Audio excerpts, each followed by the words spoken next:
Welcome to our first weekly warm-up. We'll start each week by making observations about the type of landscape we'll be painting. By analyzing photos of each landscape element in detail, we'll gain a deeper understanding of how to paint each element from memory. When we're ready to create our assignment painting, we'll draw from these observations and use them to compose scenes from our imagination. During this class, we'll be following a reference image for each assignment. After this class, reference photos will be optional and you should be able to paint without having to copy a photo. It sounds really simple, but you'll make the most progress as a painter if you can take time to relax and observe nature.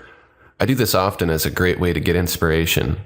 If you happen to notice something interesting, like the color of a sunset sky, for instance, pay close attention to the details like color, form, and shape. Then when you're ready to paint, you'll be able to recall some of the details from memory without having to rely on a photo. Of course, most of us don't exactly have a photographic memory, but a little bit of artistic interpretation certainly doesn't hurt the value of your artwork. Memorizing a specific color is easy if you can break it down into its fundamental properties. Color on a computer differs from color made with traditional media. In the computer world, color is additive and can be measured by its HSV properties. HSV stands for hue, saturation, and value, and you'll find these on your color wheel. You'll want to make sure your color wheel is set to HSV instead of RGB. And the hue is this ring here, and your saturation and value are located within this triangle. So on the horizontal axis, you will find your saturation, and saturation again is intensity of color. So it's muted gray, and then as you start to add more saturation, it gets more intense, more vibrant as you go towards the end of the triangle here. On the vertical axis is your value, which is your tone, and that's your range of light to dark. So when you're picking color, the easiest thing to do is pick your hue first. Is it going to be a blue? Is it going to be a green? What kind of blue? What kind of green? Pick that first. And then is it going to be light? Is it going to be dark? Up or down here on this axis? And then is it going to be muted, gray, or is it going to be really, really bright and really vibrant? And then you'll use this axis here. So I usually do it in that order. 2 and 3 can kind of be juxtaposed. You don't have to do them in that exact order, but that's how I like to do it.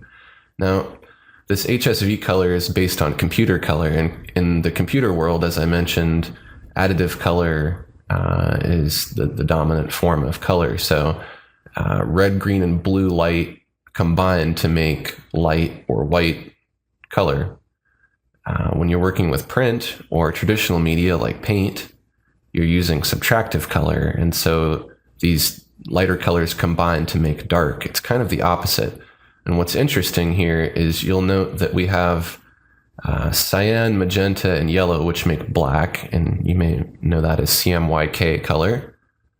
And then we have red, green, and blue, which make RGB color. Now, within the RGB color model, we have yellow, and cyan and magenta, and then within the subtractive color we have green, red, and blue where these overlap. So these two color models are interrelated. You kind of want to think of this color wheel as being more than just a way to pick color. It's a way to really scientifically understand color, because what you have here is you have a nice color wheel. So if you want to get into color theory a little bit, you can watch one of my reference videos, but your complementary colors are opposite each other on the color wheel. So having a little bit of an understanding of the terminology and the basic properties of color, I think will be helpful as you work through this class. As we create our assignment paintings, we'll be paying close attention to the hue, saturation, and value when we're choosing colors. Experiment with the HSV sliders until you're comfortable picking a color. You can also use the triangle and really just pick a color any way you want in any order, but just remember that there are these 3 different properties: the value, the saturation, and the hue. And you'll see that when you move each of these components, these slider bars move. So this will give you a good idea of exactly what color you're going to get. You should be able to pick color more accurately rather than guessing. The dropper tool is helpful for sampling colors if you want to find a specific color in one of your reference photos or even while you're painting. So we'll take the dropper tool here and we'll just tap on a color, and you can see over here it's picked this green. If I want, let's say, one of these shades from in this saturation down here, I can pick this. Pick one of these grays so you can really get a very specific color. Although when you get to areas like this where colors are very close to each other, if you tap and you hold and you drag, you can see how the picker here changes when you move from one color to another. And I'll give you an idea of how transitions happen too, because transitions are very important when you're shading. All right, let's get down to business and start making some observations. We're going to use our dropper tool to sample some colors on these different images. And again, as I mentioned, you'll want to acquire your own images. Just try to find something similar to what I have. And it really doesn't have to be this specific image, but just some different kinds of skies. I have a daylight sky and a sunset and kind of early morning and dusk and a little bit of everything.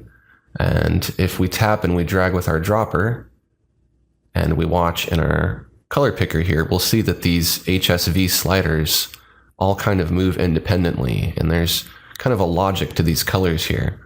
If we sample near the sun, near our light source where our colors are brighter, our color is going to be more saturated. It's going to be more intense. And as we move away, that saturation starts to decrease gradually. There's a transition there in saturation. It's a less intense color up here. It also becomes darker in value. The hue changes as well. The hue goes from orange, swings all the way around to blue, and you can see it doesn't jump anywhere. It makes a smooth transition there. So these transitions happen naturally a lot, and you need to be really aware of these. These transitions in color are known as gradients, and there's lots of different kinds of gradients. Besides color gradients, there's also focal gradients. And gradients are kind of like a sloping hill. They start out kind of level, and then they start to get steeper gradually. The color changes over a distance.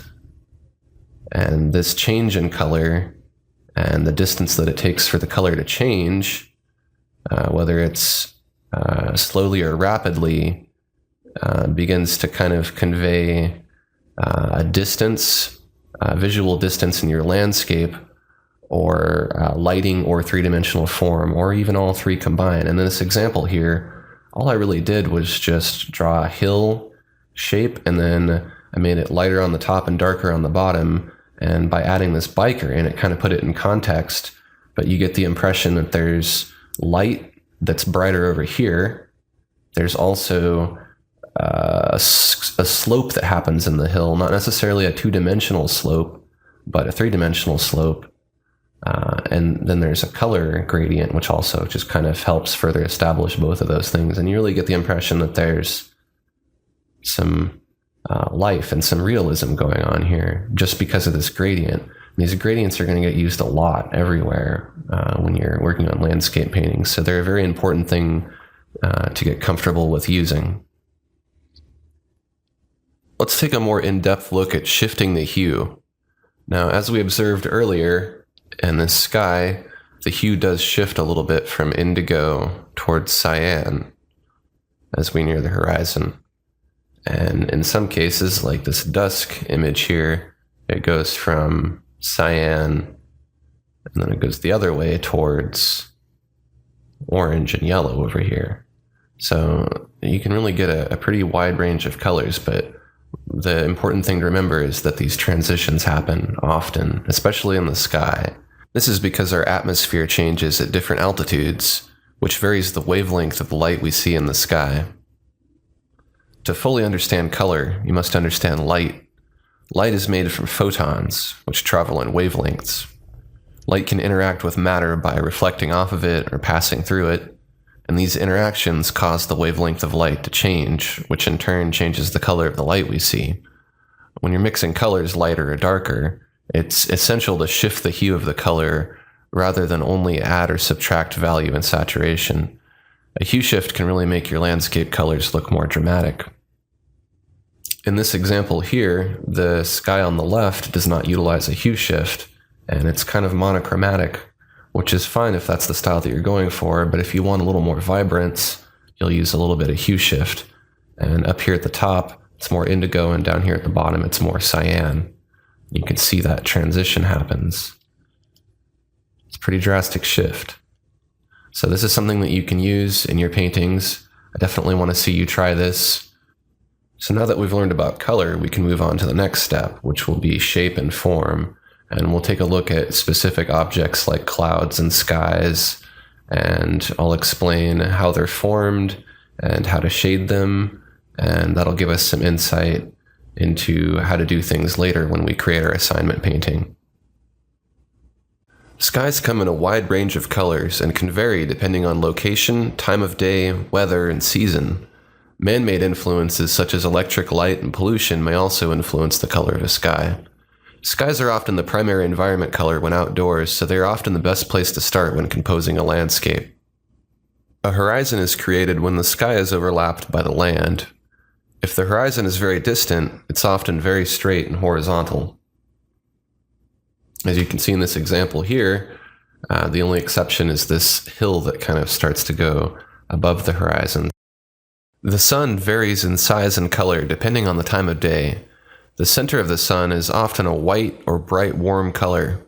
A warm corona or halo often surrounds the sun and other light sources. Light rays and lens flares of all colors may emanate from the light source as well. The sun, moon, and other light sources reflect their light off of the sky. If your light source is visible in your composition, your sky and everything else in your painting should be brighter near your light source. Likewise, objects which are far from the light source should be darker. To get a better idea of how light works on a 2D surface, such as the sky, we can use this little lighting tool here. And the way that we find this is we go to Effects, Surface Control, Apply Lighting, and you want to make sure that you have just a new blank canvas open. And what you'll get is this kind of imaginary light here. This could be the sun, it could be a light bulb, it could be pretty much any light source. You can have multiple light sources. If you tap somewhere else, you'll create a second light, and you probably don't want to do that at first because it's just kind of ruin everything. So if you end up creating additional lights that you don't want, just hit delete on your keyboard and it'll go away. And you'll want to tap and drag from the center of this white dot to move your light, and then release to place it. Now, if you think of this as a sun or a light bulb, you can control all the properties of this light. You can control the brightness, the distance that the light is.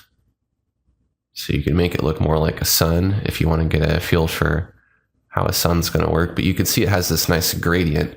And this time, rather than being a linear gradient, it's a radial gradient on top of a two-dimensional surface.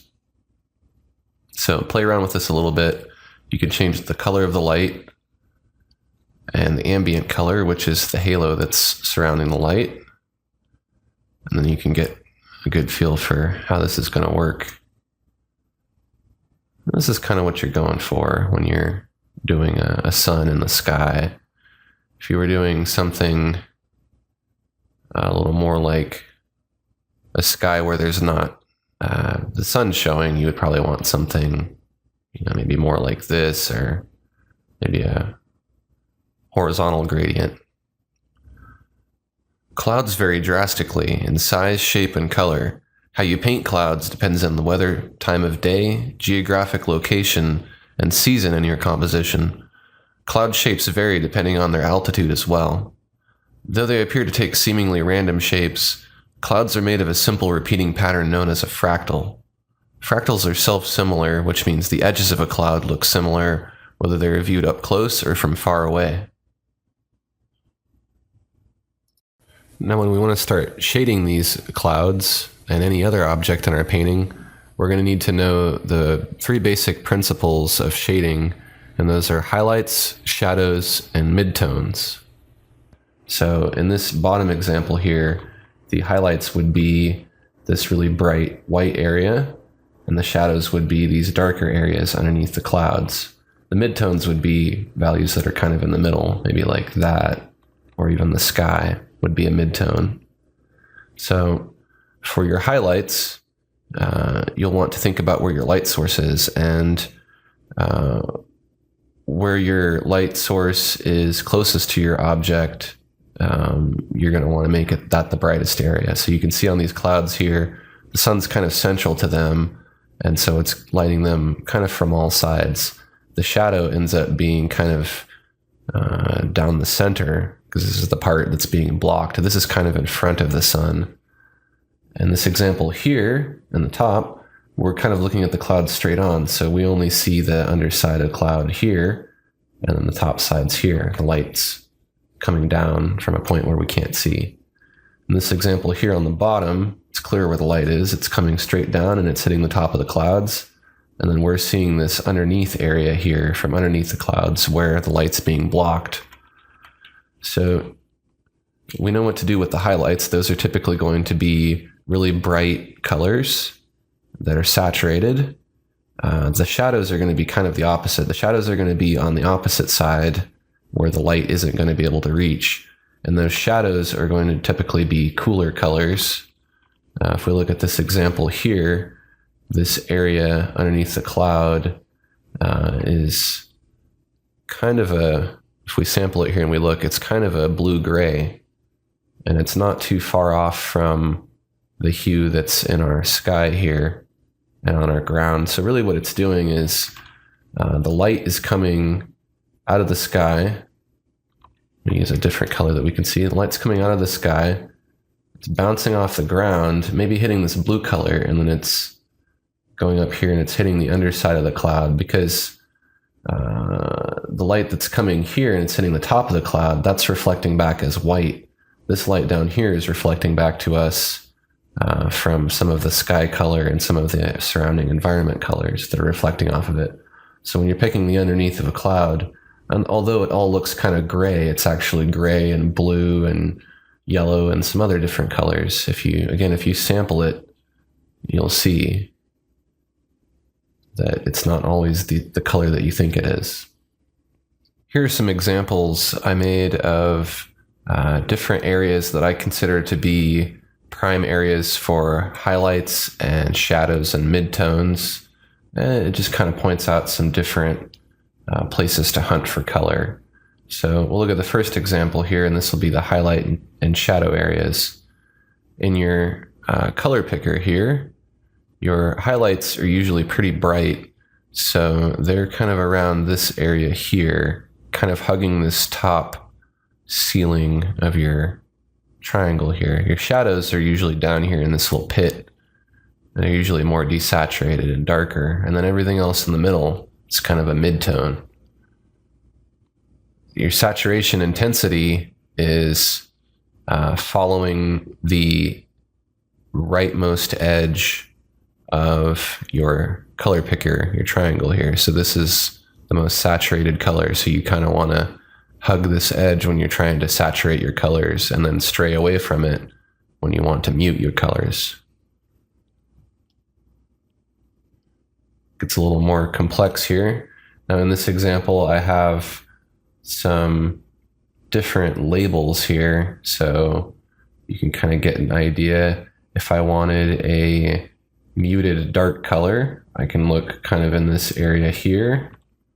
If I wanted a really saturated color, I could look over here. I know where to go.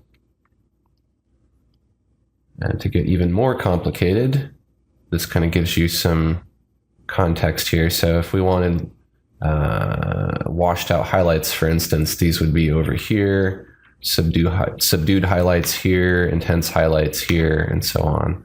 So these charts are available in the class resources for you to look at, and these should give you a good idea of how and why to pick color from here on out.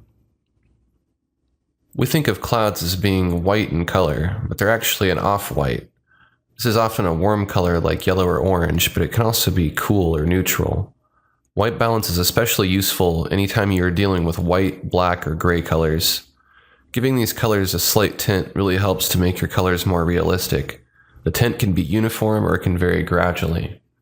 We'll just sample a few colors here. On this example, this has pretty much a cool tint to it. You can see if I sample around the light and dark areas, they're all pretty cool. If I go to this example here and I sample the highlights, they're much warmer. The amount of highlights, shadows, and midtones you use can be referred to as contrast, and the amount of contrast that an image has can make it look several different ways. So right now we have this image here that has very strong, striking contrast, and the contrast has been pumped up a little bit here, and the whites are much whiter, and the dark areas are much darker. If I reduce the contrast, you'll see that the colors all start to kind of even out a little bit, and everything kind of gets dulled down. If I go back to the other end, you can see it gets punched back up again. So it's up to you as the artist to decide how much contrast you want to use. You want there to be a good range in values from really light to really dark and everything in between. And in this particular piece, there isn't any black. There doesn't really need to be black, but there's a good contrast between this dark area and this light area. So contrast is kind of a relative thing depending on the piece. When shading, it's important to place colors correctly. Most of the time, you'll want to avoid placing dark colors on top of a light color, unless the intent is to block, tint, or obscure the light source with a solid object or haze. This is because shadows are created in the absence of light. Light destroys shadows on contact, so always keep that in mind when you're painting. For instance, we have this tree here, this silhouetted tree that's in front of our light color, and the dark being on top of the light kind of gives this effect of the light being covered up. Now, we can destroy this dark area by putting light in front of it. So I'm going to go to this light layer here, and I'm just going to put a little bit of a glow over it, and you can see when I place light over dark, the dark suddenly gets destroyed. So there's kind of a battle going on here between light and dark. If we remove the tree and we go to another layer and we use something like a softer brush and we paint some dark area in, you can see we get this effect of a kind of a haze where we're tinting. And you might want to do that. That's not necessarily wrong to do, but you have to make sure that that's what you're going for. And this really applies more to when you're doing three-dimensional shading. For instance, on this tree, if we go to put some shading on it, we'll just do the trunk here. Real quick, we'll use a nice bright color that we can all see. We can go ahead and put a highlight on here because we have a good highlight side that we're going to use. And if we go and we keep adding highlights on top of highlights, that's fine. Our tree is going to start to look three-dimensional. But if we start putting darker colors on top of our highlights, then we start to do things like poke holes in our highlights and things, and it gives a whole different effect when you put dark on top of light rather than light on top of dark. Dark on top of light kind of pushes things inward, and light on top of dark kind of pulls them outwards and towards you and makes them look like they're bulging out, collecting more light. So you have to watch out for the order that you use these colors in, and you'll probably have to experiment a little to see how that works. But I'll go into more detail about how exactly to paint trees and different objects as we move forward in this class. When light is reflected, its color can lose intensity. You can mimic this effect by reducing the saturation of the shadow color and shift the hue toward a darker color to get a more natural shading effect. For highlights, do the opposite and shift the hue towards a lighter color to add color intensity, because colors are often more vibrant near a light source. So back on this tree example here, we will take a look at that in more detail. So our shadow color could be a couple things on this tree. It would most likely be the sky and the grass, because the light's coming out of the sun and it's bouncing off of these things like the sky color and the ground color and then onto the tree, and then from the tree it bounces into our eyes. So the tree is going to have some of these environment colors. So what I like to do is I like to just sample the sky color, but we don't want to just put the sky color on there as is, because if we do, watch what's going to happen. It's just going to make the branch disappear. We want the color to mix with the branch, and we could try to just paint it on lightly, but it still gives kind of a transparent effect. What we want to do to make it look more natural is we want the color to lose intensity a little bit. So we'll just desaturate it and make it a little bit darker. And we'll shift the hue just a little bit darker. Indigo's a little bit darker than cyan. Now we'll try that same color. We'll see how it works. That works a little bit better, I think, and looks a little more natural. You don't want to gray it down too much. You don't want to darken it too much. This is really just a subtle change, but it really makes a difference in how your artwork's going to look and how natural it looks. Now, for the opposite, the highlight side, again, closer to the light means that the color is going to be more saturated. So I'm going to sample one of these tree colors. We don't really need to worry about the environment color. We're more concerned about the light source color, which we know is kind of a yellow, pale yellow here. So we'll want to incorporate some of that into our highlight. So I'm going to shift the hue a little bit towards yellow. I'm going to saturate it and brighten it in value by going up and to the right. I'm going to go just a little bit more so we can really see this. And let's try putting on some of that. You can see if we use this, it really makes the tree kind of pop. Let's brighten it a little bit more. So now you can see these highlights are really nice and vibrant and bright. And they really stand out. If we didn't use such vibrant highlights, we might not get the same effect to really feel like that light's there, like it's really interacting with the tree. Light source is very important because it determines how your object should be shaded. So lighting must be established near the beginning of the painting process. Always keep the position and angle of your light source in mind when shading to ensure that your highlights and shadows are on the correct side. So I already have illustrated my sun here, so I kind of know where it's at. And as I place these objects in, I'm going to keep in mind that the light's emanating out of the sun evenly. And so where it's coming out, it's going to hit these sides of this object,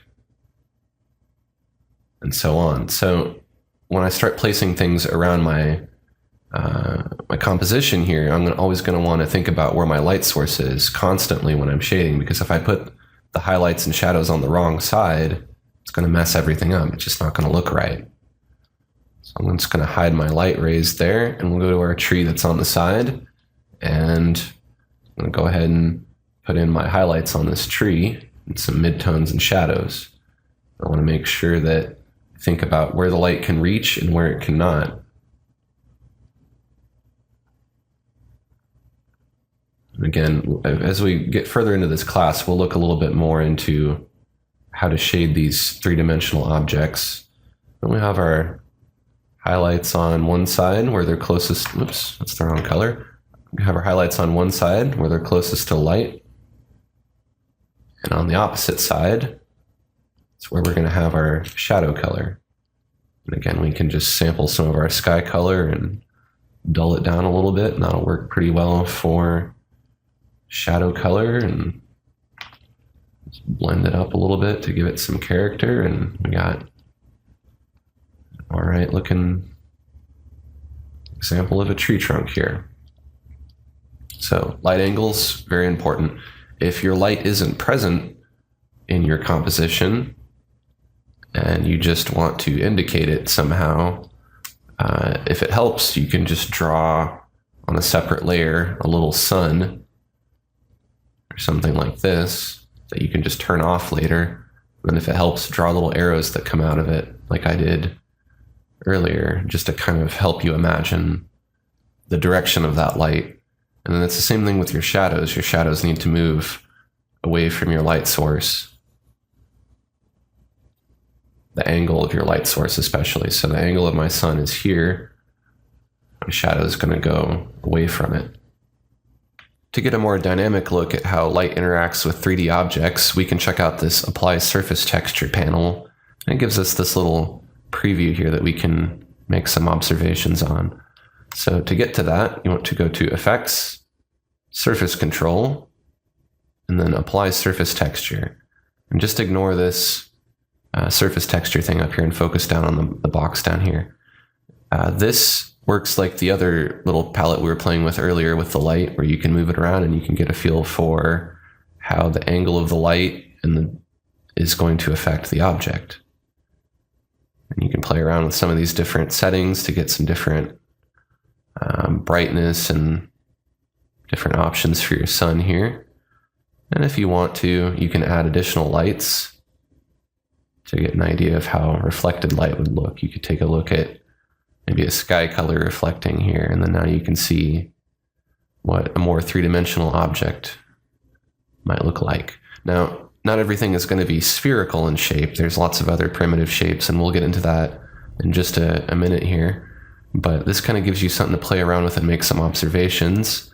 Then when you're done playing around with it, you can just click cancel, and you can try out shading in this way. So I've got a light here, and then I'm going to shade some of my spheres based on where that light is. So this is this sphere down here, so we'll make sure that the bottom's nice and dark, and we'll put a highlight area on it facing towards the light. You could even do some little reflected light on the edge to really make that stand out. Go to the next sphere, background color on it facing away from the light source. And you can work from light to dark or dark to light, that's up to you. I just kind of chose to do it this way in this example. And highlight color. And then we'll do our third example here. And this just kind of, after a while, you'll just do this naturally. You won't have to go into any little panel and look at examples. You'll just see it in your mind and you'll make it happen. There you go. You've got some spheres that look three-dimensional. Now, it might be helpful to think of these spherical shapes as the same shape that we were looking at earlier when we were testing out how light worked on the flat plane. It kind of spanned across it in a certain way. And if you were to take this flat plane here and then just kind of squish it down into a ball, you would basically get a sphere, or if you, wrapped it around and whatnot. So it's a crude example there, but you kind of get what I'm saying. If you peel an orange peel off and then you lay it out flat, it kind of becomes a flat plane. So it goes from being 3D to 2D and vice versa. It's really just kind of, what you do with the object. But the principles are basically the same as far as how the light's going to react to it. It's still going to have a bright spot and a shadow spot. That's going to be wrapped around a sphere if it's a spherical shape, or flat if it's a flat plane, or any other shape. It may seem fundamental, but it's important to be familiar with the 5 primitive shapes: sphere, cube, cylinder, cone, and torus. You'll need to pay careful attention to their contours and memorize how their forms interact with light. All three-dimensional forms, including clouds, are made from one or more primitive shapes. Tree trunks are cylinders, rocks are spheres, and mountains are polygons. No matter what type of shape you're shading, highlight colors are always going to be nearest the light source, and shadow colors will be on the opposite side, angled away from the light. So I'll just really quickly shade all of these examples. We have a light source established here. We'll do our easy one first, which is our sphere. And so we'll add our shadow there, and we'll add our quick highlight, maybe a little bit of reflection so we can see the sphere. We'll go to the cone, and we'll add some shadow color. Now everything kind of comes to a point on the tip of this cone, so you'll want the highlight to be kind of stretched out on it, like so. And the inside of our cone, want that to be pretty dark. And we'll put a little bit of reflected light on the side of the cone too. That always helps with these kind of shapes to make it stand out. Let's do the cylinder. The cylinder is a lot like the cone. You just want to have a kind of vertical running shadow, and then a, not necessarily vertical, but a linear shadow and a linear highlight. Then do the top of the cylinder. Let's just say that this cylinder top is going to be flat. So we'll just shade it like it's a flat plane. Something like that. And let's do the cube. The cube's a little more tricky. The cube has multiple faces, so these are just several flat 2D planes that are connected together. So I have them separated in a few separate layers here. So we'll do the top first. And you want to think of each of the sides of the cube as being lighter or darker than the next, depending on how they're facing the light. So the side that's facing the light the most would be the side that you can't see, and then the top. So we'll give the top some highlight. We'll give it a little bit of shadow. And then the front is facing away from the light. Not as much as the right side, but still facing away. So we'll give it a little bit of darkness here. And then the side is facing away entirely, so that can be pretty dark, like so. And then finally we have the torus, which is kind of like a ring or a donut shape. And so you could also kind of think of it like a cylinder that's connected, its top end is connected to its bottom, so you're going to shade it like a cylinder. It's going to end up being kind of donut shaped. So we get something like this, and then we'll put a highlight on it. We have something that looks like a ring.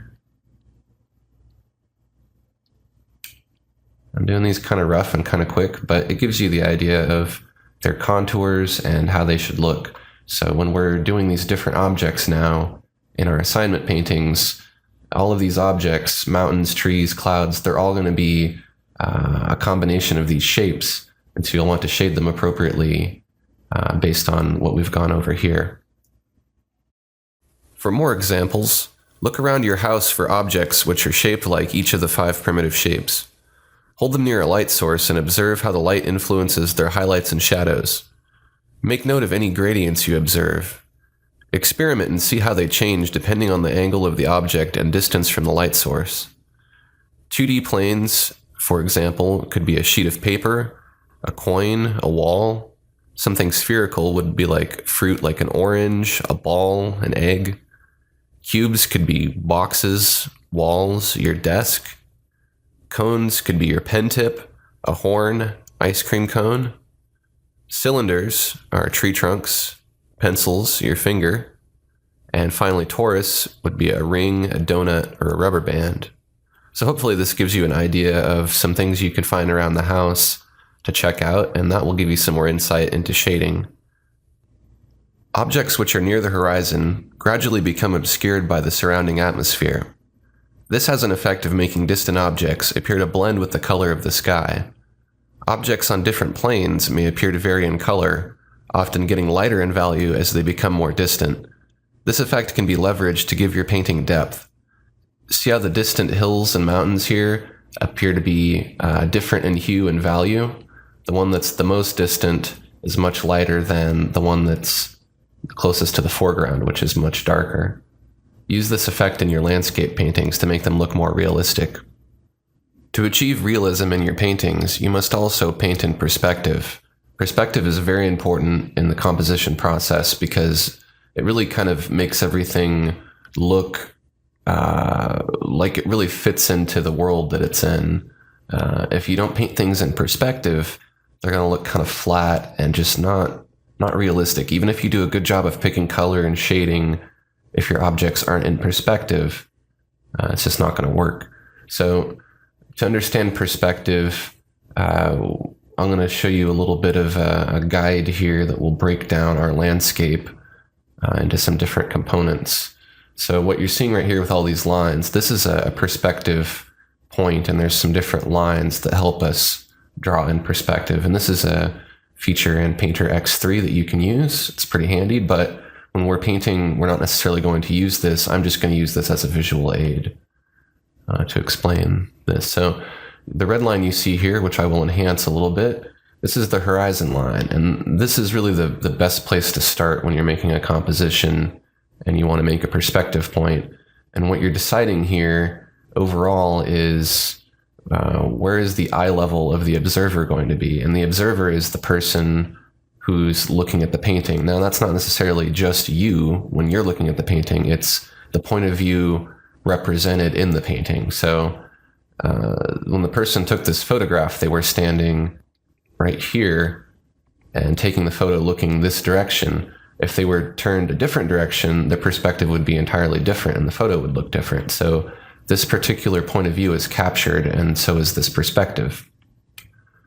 Now, besides the horizon, there's a whole bunch of other different components, and I'll kind of put them all up here. There's going to be a light source, and in this case, the light source is just kind of, it's out of sight, but we know that it's up top because it's the sun. We have the sky. It's usually always a sky in landscape paintings. We have the land. If the land is visible, then there's land in landscape painting. There's, of course, objects that could be trees, mountains, grass, anything, pretty much anything. And we have a perspective point or a vanishing point. And then, of course, we have the observer's eye level here.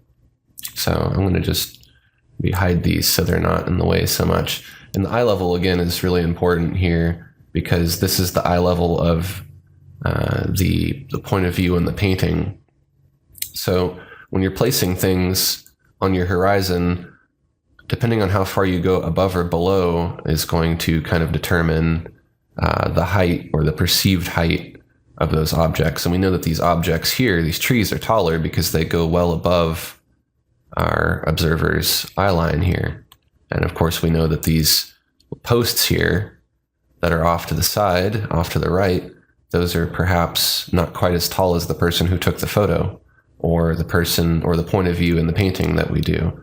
So very important things to consider here. Now, there are three fundamental properties of perspective. The first is convergence. The second is foreshortening. And the third is diminution.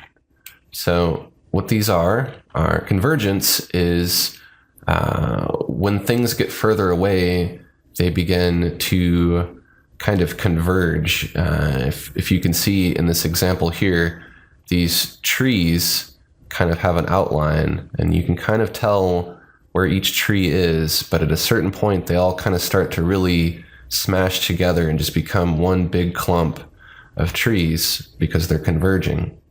Same thing with back here. The second is foreshortening. When objects are rotated towards or away from us, they can appear squashed or stretched. This is called foreshortening.